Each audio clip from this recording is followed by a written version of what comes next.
Seguimos en el capítulo 10. Saludo a los que todavía no he tenido la oportunidad de saludar. Marcos, capítulo 10.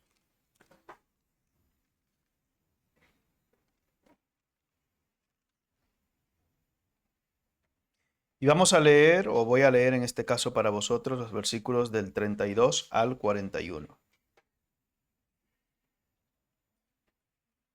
¿Lo tenemos?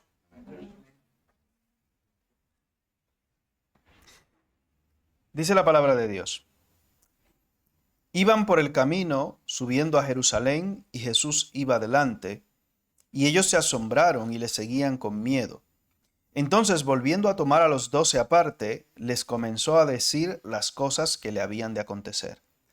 He aquí subimos a Jerusalén, y el Hijo del Hombre será entregado a los principales sacerdotes y a los escribas, y le condenarán a muerte, y le entregarán a los gentiles. Y le escarnecerán, le azotarán, y escupirán en él, y le matarán, mas al tercer día resucitará. Entonces Jacobo y Juan, hijos de Zebedeo, se le acercaron diciendo: Maestro, querríamos que nos hagas lo que pidiéremos. Él les dijo: ¿Qué queréis que os haga? Ellos le dijeron: Concédenos que en tu gloria nos sentemos, el uno a tu derecha y el otro a tu izquierda.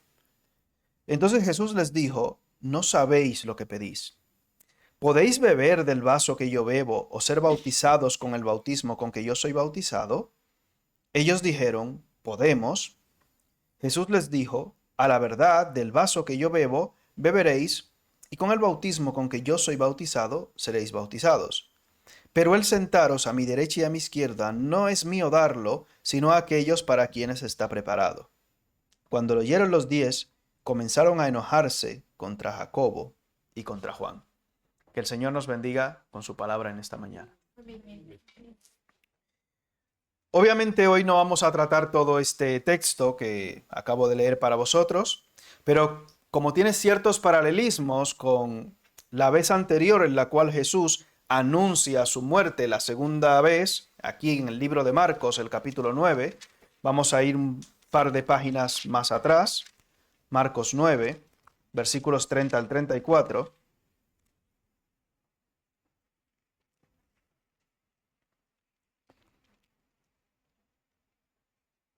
Es la segunda ocasión en la cual Jesús les dice a sus discípulos las cosas que han de acontecerle en Jerusalén. Gracias, hermano Javier.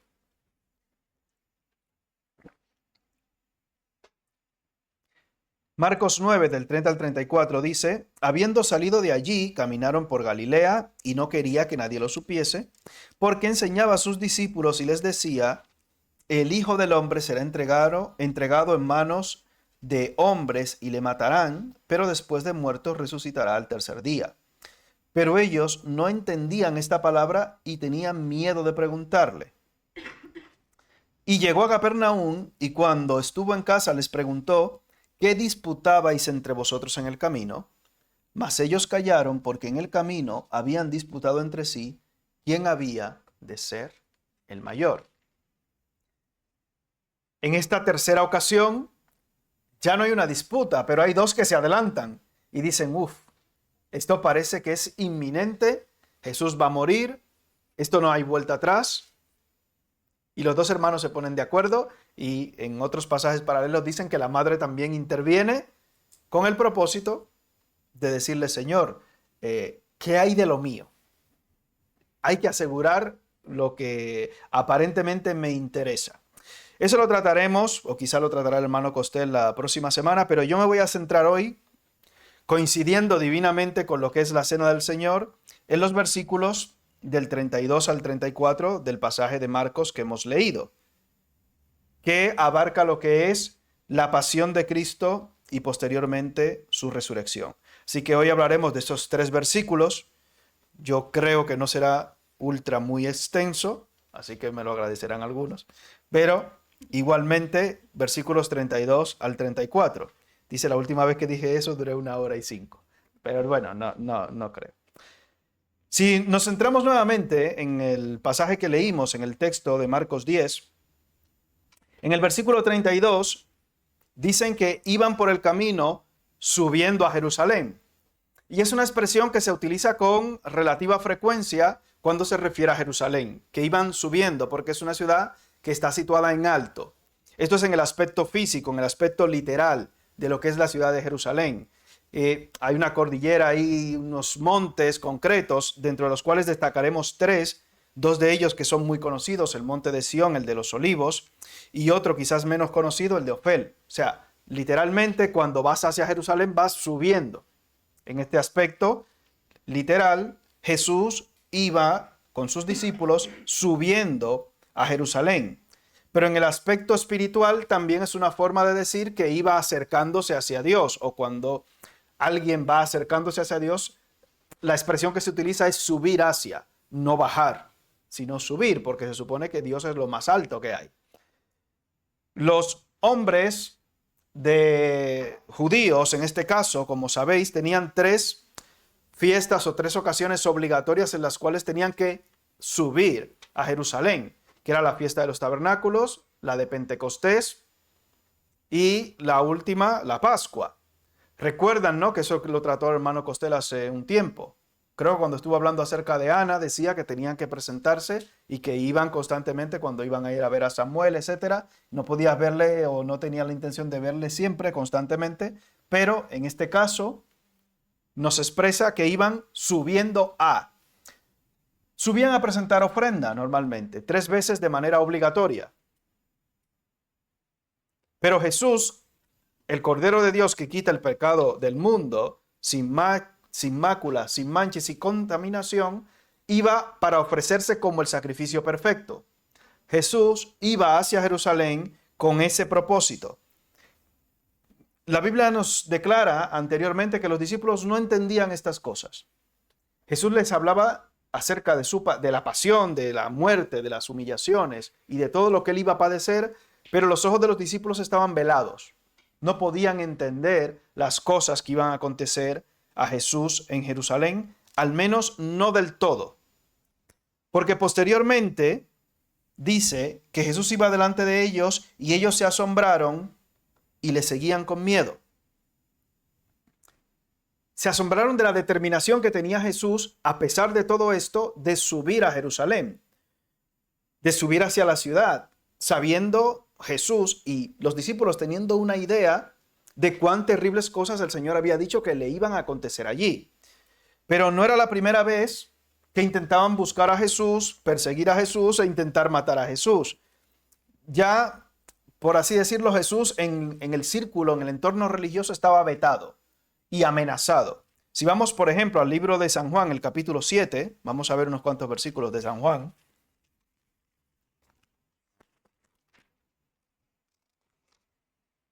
Los mismos discípulos eran testigos de las malas intenciones de los líderes religiosos con respecto a Jesús.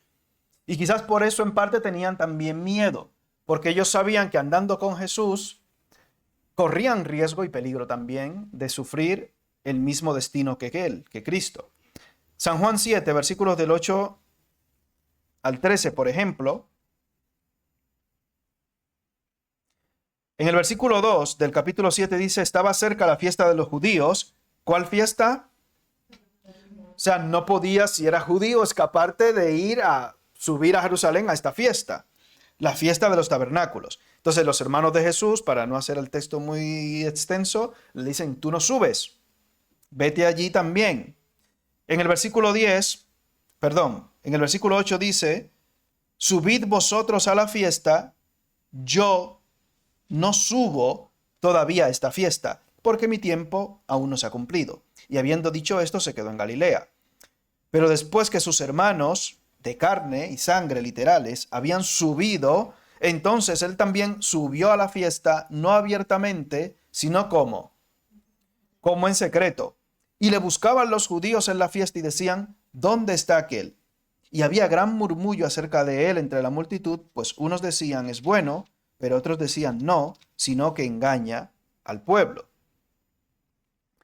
Si continuamos en el versículo 32, por ejemplo, del mismo capítulo 7, dice, los fariseos oyeron a la gente que murmuraba de él estas cosas y los principales sacerdotes, y los fariseos enviaron alguaciles, ¿para qué? para que le prendiesen. En el capítulo 8, por ejemplo, versículos 39 y 40,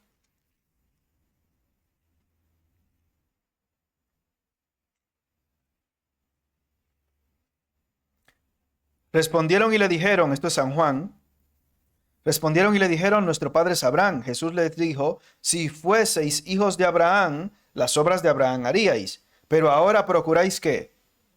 Matarme a mí, hombre que os he hablado la verdad, la cual he oído de Dios. No hizo esto Abraham. En el versículo 59, tomaron entonces piedras ¿para qué? Para arrojárselas. Pero Jesús se escondió y salió del templo y atravesando por en medio de ellos se fue.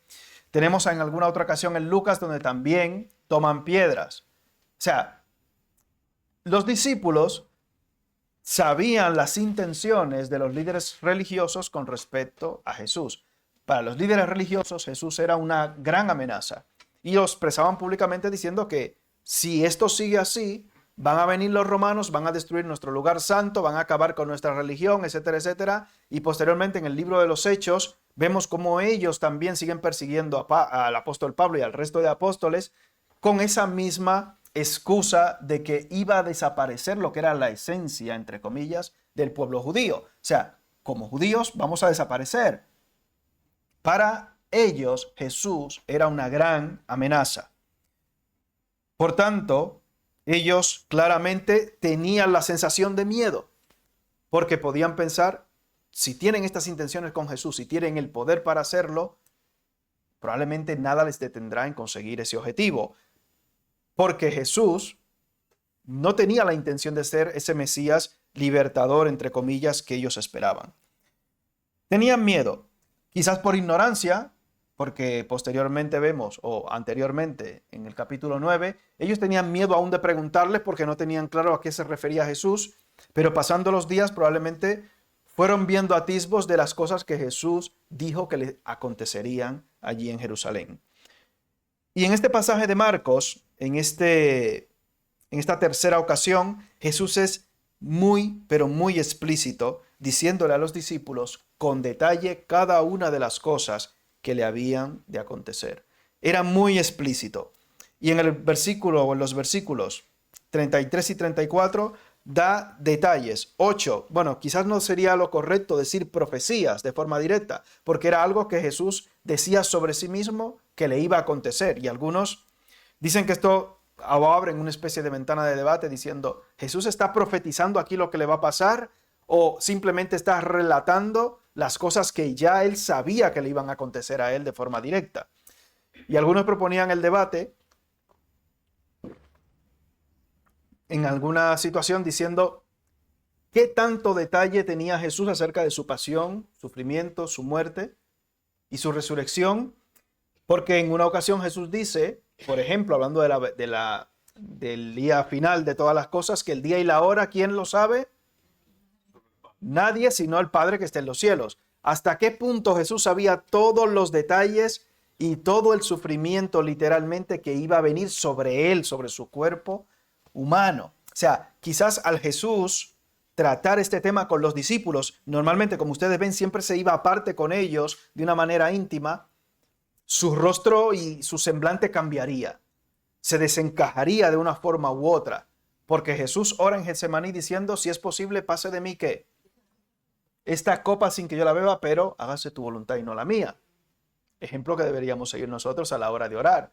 Y ahí con unos títulos bastante rimbombantes que nos ha traído ahí el hermano Costel para leer en esos 5 libros.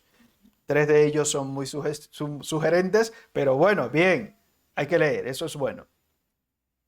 Pero ¿cómo cambiaría el semblante? ¿Cómo cambiaría la actitud, el rostro de Cristo? Yo recuerdo en las películas que cuando había estos paréntesis, ponían una musiquita y como que ponían la cosa oscura. No sé, supongo que todos habéis visto las películas de Cristo, ¿no? Sí, habéis visto las películas, las buenas, más o menos ajustadas a lo que es el patrón. Pero siempre que pasaba esto, se hacía una especie de paréntesis dentro de la película.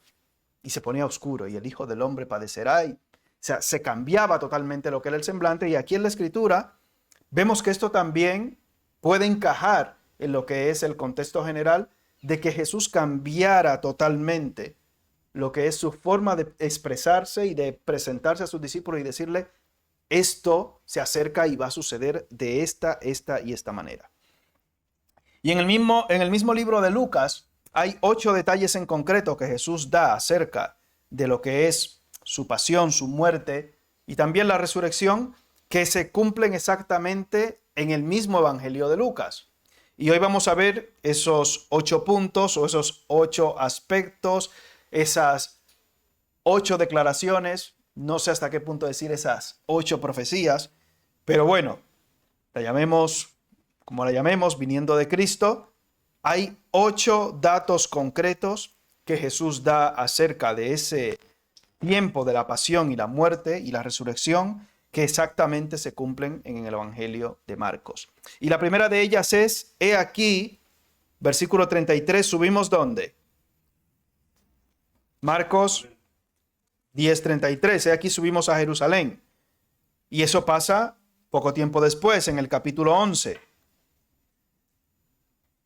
No voy a ir a las profecías del Antiguo Testamento porque sería ya muy extenso todo.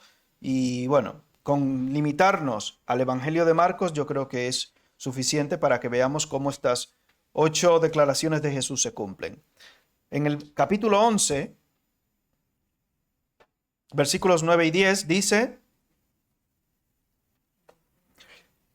y los que iban delante y los que venían detrás daban voces diciendo, Hosanna, bendito el que viene en el nombre del Señor. Bendito el reino de nuestro padre David que viene, hosanna en las alturas. Y entró Jesús ¿dónde? En Jerusalén y en el templo, y habiendo mirado alrededor todas las cosas, como ya anochecía, se fue a Betania con los 12. He aquí subimos a Jerusalén. Jesús se cumple aquí mismo en el Evangelio de Marcos, sube, entra a Jerusalén y es la llamada habitualmente entrada triunfal a Jerusalén, cumpliendo así las profecías del Antiguo Testamento, como recordáis, que aquí tu rey viene a ti manso, humilde, subido sobre un pollino, hijo de asna. Siguiente, versículo 33. Y el Hijo del Hombre será entregado a los principales sacerdotes y a los escribas, o sea, a los líderes religiosos, será entregado. En el capítulo 14 de Marcos,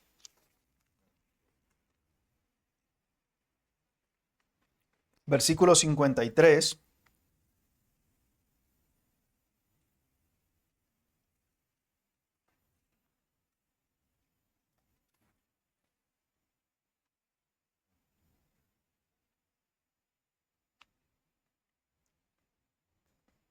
dice la Escritura, trajeron pues, esto ya Jesús, en manos de los impíos y los líderes judíos, etcétera. Trajeron pues a Jesús al sumo sacerdote y se reunieron todos los principales sacerdotes y los ancianos y los escribas.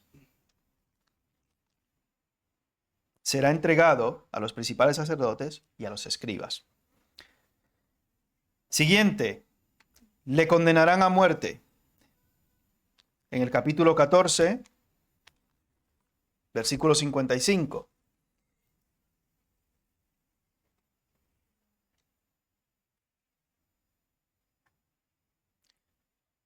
Y los principales sacerdotes y todo el concilio buscaban testimonio contra Jesús para entregarle a la muerte, pero no lo hallaban. Y en el versículo 64, ¿habéis oído la blasfemia? Esto es cuando le preguntan, por ejemplo, versículo 61. Mas él callaba, haciéndole ellos preguntas, y nada respondía. El sumo sacerdote le volvió a preguntar y le dijo, ¿eres tú el Cristo, el Hijo del bendito? Y Jesús le dijo, yo soy, y veréis al Hijo del Hombre sentado a la diestra del poder de Dios y viniendo en las nubes del cielo. Entonces el sumo sacerdote, rasgando su vestidura, dijo, ¿qué más necesidad tenemos de testigo? Habéis oído la blasfemia. ¿Qué os parece? Y todos ellos le condenaron, declarándole ser digno de muerte. Los discípulos están escuchando todo esto con detalle. Versículo 33 nuevamente.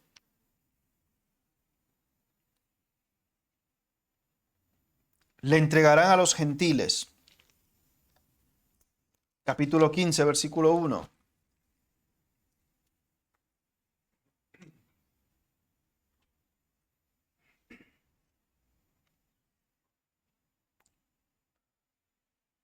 Muy de mañana, habiendo tenido consejo los principales sacerdotes con los ancianos, con los escribas y con todo el concilio, llevaron a Jesús atado y le entregaron ¿a quién?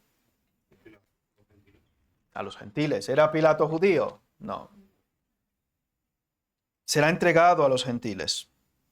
Volvemos al versículo 33 del capítulo 10 de Marcos.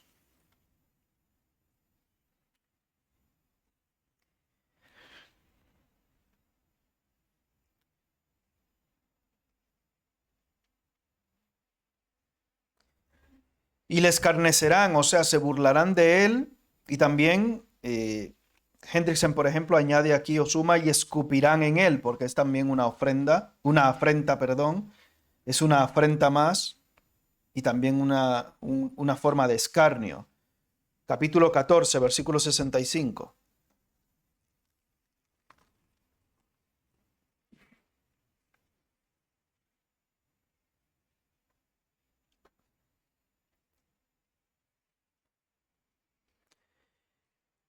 Y algunos comenzaron a escupirle y a cubrirle el rostro y a darle de puñetazos y a decirle, profetiza. Y los alguaciles le daban de bofetadas. 16 al 20 del capítulo 15.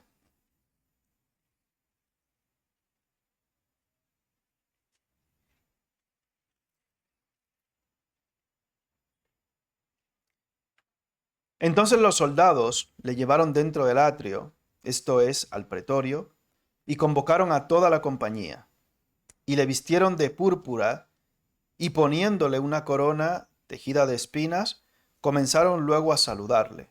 Salve, rey de los judíos. Y le golpeaban en la cabeza con una caña y le escupían, y puestos de rodillas le hacían reverencias. Después de haberle escarnecido, le desnudaron la púrpura y le pusieron sus propios vestidos y le sacaron para crucificarle.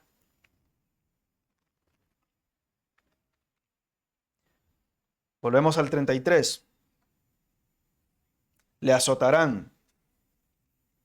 Los que habéis visto, por ejemplo, la película de la Pasión de Cristo, la de Mel Gibson, habéis visto cosas bastante duras ahí, cómo eran el tipo de látigo que utilizaban con fragmentos o de metal o de hueso de animales afilados, etc. O sea, bueno, le azotarán. Capítulo 15, versículo 15.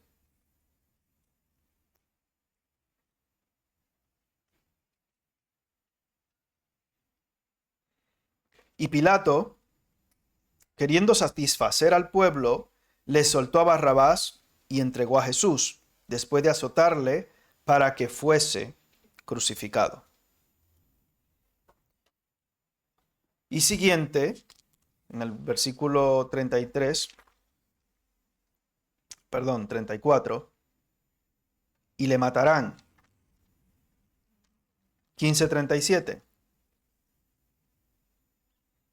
Mas Jesús, dando una gran voz, expiró.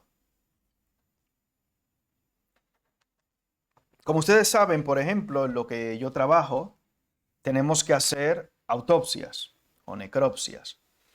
Y no siempre es posible, en las autopsias clínicas, determinar una causa concreta de muerte. No hay a veces una causa que tú puedas firmar y decir, diagnóstico, ¿de qué murió? La gente pregunta, ¿de qué murió Pepe? ¿De qué murió mi familiar, mi tío, mi primo, mi hijo, mi padre? Etcétera. Y no siempre se puede dar una causa concreta de muerte. En el caso de Jesús, obviamente, como un hombre joven y fuerte, robusto, entendemos a Jesús, podríamos dar múltiples, quizás, humanamente hablando. Hay un documental acerca de esto, le dice La autopsia de Cristo, no sé, y hay un libro también escrito acerca de esto. Podríamos dar múltiples razones, aparentemente humanamente hablando, para el tema de la muerte. Pero como hay un grupo de muertes concretas que no tienen una explicación clara, ustedes han visto y conocen y han escuchado de gente joven que se acuestan un día y al otro día amanecen sin vida. Habéis escuchado y conocido casos así. Muchos de esos casos tienen que ver con unos colapsos concretos que tienen que relacionarse de alguna manera con un estrés extremo. se colapsa las arterias del corazón, se le para y ¡pum!, se muere. O algún otro motivo que muchas veces no lo sabemos y es lo que se llaman autopsias blancas, sin un motivo concreto. Autopsias blancas. ¿De qué murió? Pues no lo sabemos, pero murió. Autopsia blanca o necropsia blanca. Hay circunstancias aquí para pensar que el mismo Jesús en el colapso, fíjese cuando está orando, que dice que de su rostro caían grandes gotas de ¿qué? Solamente de pensar y de procesar todo esto que ustedes están viendo aquí, no solamente el maltrato físico, sino el psicológico, la humillación. O sea, usted se imagina que le desnuden, y mucho más en aquella época, usted desnudo, golpeado, escupiéndole, dice, le mesaban la barba. O sea, tirarle de la barba y arrancársela y estar desnudo, dice, delante de una compañía, delante de soldados, delante del pueblo en general. Prácticamente semidesnudo. No vamos a decir desnudo al completo. Pero es una humillación tal que hay mucha gente que por vergüenzas de este tipo, por humillaciones, etcétera, colapsa y se muere. Y cuando Jesús cambia su semblante al tratar este tema con los discípulos, seguro que por su mente y su corazón pasan todas estas cosas de forma tal que al orar por el dolor y la vergüenza experimentada o que ha de experimentar en ese sentido, dice que de su propio rostro caen como si fueran grandes gotas de sangre. Hemoidrosis, si mal no recuerdo es el término que se utiliza para definir esta condición, muy poco frecuente, pero que se asocia a un estrés extremo. Eso pasa con un poquito más de frecuencia en el estómago, por ejemplo, que se producen úlceras por el estrés. En el estómago es un poco más frecuente, pero como es interno no se suele ver tanto. Pero en el estómago pasa, por decir un órgano más concreto, con un poco más de frecuencia. Y en pacientes muy trillados o agonizando, etcétera, se ven ese tipo de úlceras por estrés. O en personas que están sometidas a un estrés constante. Todo esto en detalle Jesús les dice, me va a acontecer en Jerusalén. ¿Hasta qué punto entendían los discípulos y le seguían con miedo? No lo sabemos con exactitud. Pero yo creo que el cuadro que Jesús pinta literalmente es para sentir miedo. Y si tú eres el líder, si tú eres Cristo, el Hijo de Dios, el enviado, el Mesías, y sobre ti han de hacer todas estas cosas, ¿qué no será sobre nosotros? ¿Cuán privilegiados somos nosotros que estamos en un país libre? En estos días me han mandado algunos vídeos o algunas informaciones de puertas abiertas de que hay países en los cuales lo están pasando muy mal. Están sufriendo cárcel, muerte, persecución por causa del Evangelio. ¿Hasta qué punto nosotros nos sentimos así de privilegiados aquí en el lugar donde nos encontramos? En este caso en España o en algún otro país que posteriormente nos escuchen por los vídeos. ¿Qué tan consecuentes estamos siendo nosotros? Gracias, hermano. Con esa bendición y esa libertad que tenemos en Cristo. Deberíamos acercarnos a Dios con temor y temblor diciendo, Señor, gracias. Deberíamos ser más asertivos y estar más convencidos de la misericordia de Dios sobre nosotros en ese sentido, en ese aspecto. Yo creo que somos muy descuidados en todos los aspectos de nuestra vida cristiana, muy descuidados, y no tomamos en cuenta estas cosas, que muchas veces se tapan por ahí en las noticias, que no son noticia, tristemente, y que muchos de estos países que están persiguiendo a los cristianos están siendo financiados por otros países supuestamente cristianos. Dice, pero ¿cómo puede ser? Que estos países nosotros los estamos ayudando, manteniendo, mandándole miles de millones de euros y de dólares, y que allí a los que profesan la religión cristiana les matan, les persiguen, y a los que vienen de otras religiones se les recibe con los brazos abiertos, se les da ayuda, aplausos y abrazos. La incoherencia de este mundo en el cual nos encontramos. ¿Se puede hacer más? Sí, yo creo que sí. Y es triste y vergonzoso que los mismos que mandan, los mismos políticos, no tomen estas cosas en cuenta. Pero es algo esperable. Porque ellos no están a favor de Cristo, ni a favor del Evangelio. aunque viven en un país occidental y teóricamente basado en, por así decirlo, en leyes cristianas o cristianizadas. Ellos no quieren saber nada del Evangelio. Habéis visto la noticia, ¿no? Alarmante y preocupante expansión de la iglesia evangélica en España. Alarmante, uy, menudos delincuentes. Que harán atentados y a saber qué cosas hacen esos maleantes evangélicos. Oiga el titular. Alarmante, preocupante expansión de la iglesia evangélica. Es que llevan hasta Biblias. ¡Ay, Dios mío! ¡Qué cosa!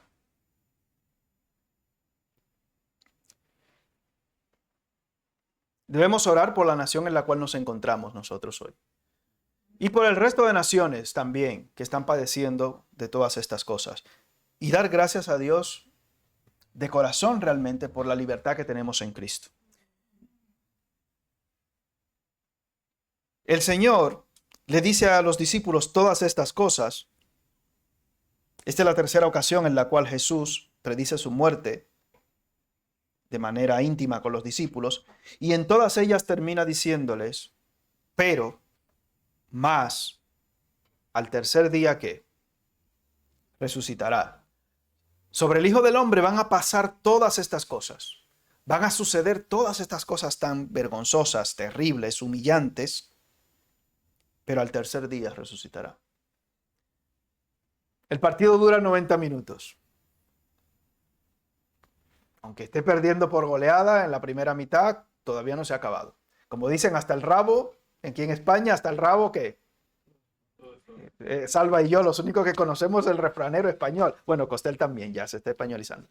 Hasta el rabo, todo es toro. Y Jesús le dice, aunque pase todo esto, al tercer día resucitaré. Resucitará. Y por eso estamos tú y yo hoy aquí, y hoy celebraremos este tiempo especial de la Cena del Señor, no porque Cristo murió, no porque Cristo padeció por nosotros, gloria a Dios por ello, no porque derramó su sangre, sino porque aparte de esto, al tercer día ¿qué?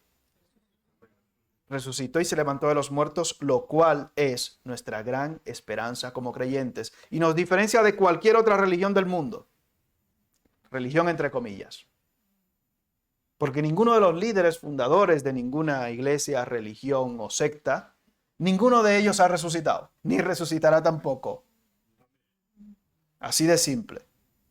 Pero Cristo, dice la Escritura, se levantó entre los muertos, primicia de los que murieron es hecho. Vamos a cerrar con Isaías 53.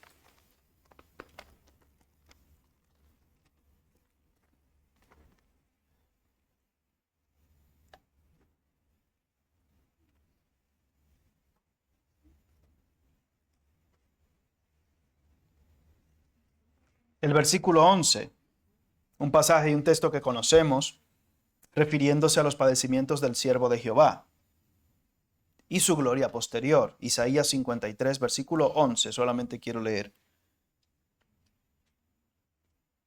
para cerrar.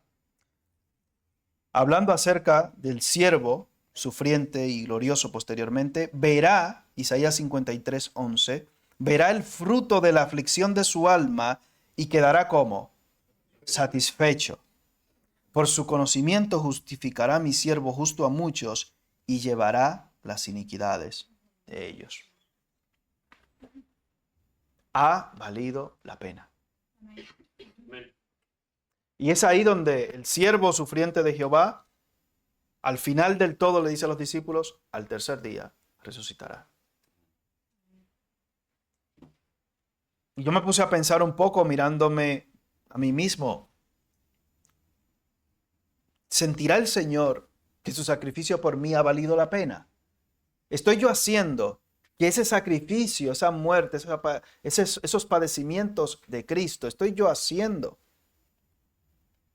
que el Señor esté satisfecho con mi vida?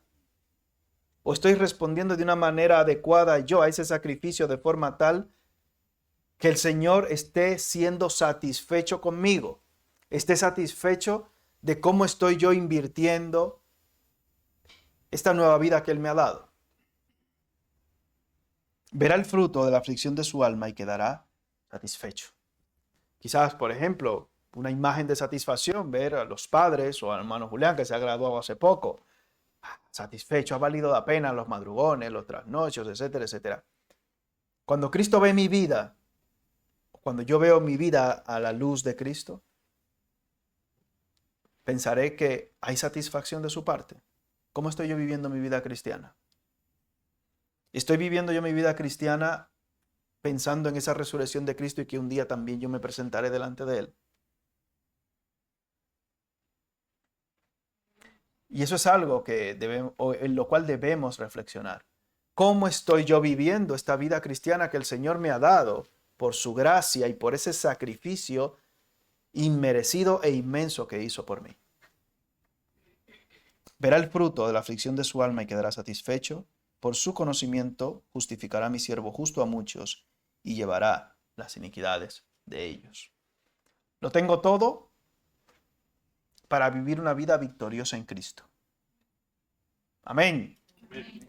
Lo más importante que tienes es el Espíritu Santo. Lo tienes todo para vivir una vida victoriosa en Cristo.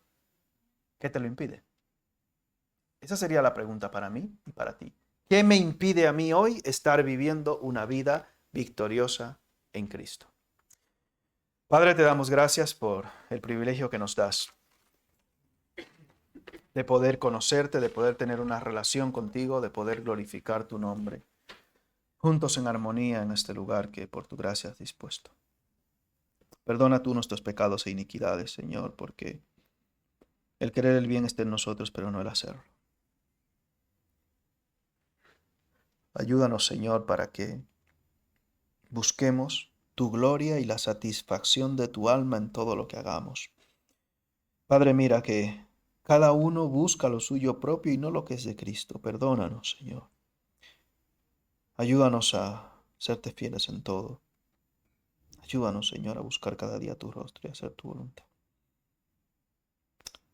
Padre, que podamos tener la intención en nuestras vidas de agradarte con todo lo que hacemos. No agradar a los hombres, sino a ti, Señor. Te doy gracias por cada uno de mis hermanos y te pido que en este tiempo ahora en el cual hemos de participar de estos elementos que nos recuerdan ese cuerpo de Cristo entregado por nosotros y esa sangre derramada, que podamos meditar, Señor, en nuestras vidas y en nuestros corazones acerca de cómo hemos de mover y cambiar nuestras vidas para ser cada día más agradables a ti. Padre, gracias, en el nombre de Jesús.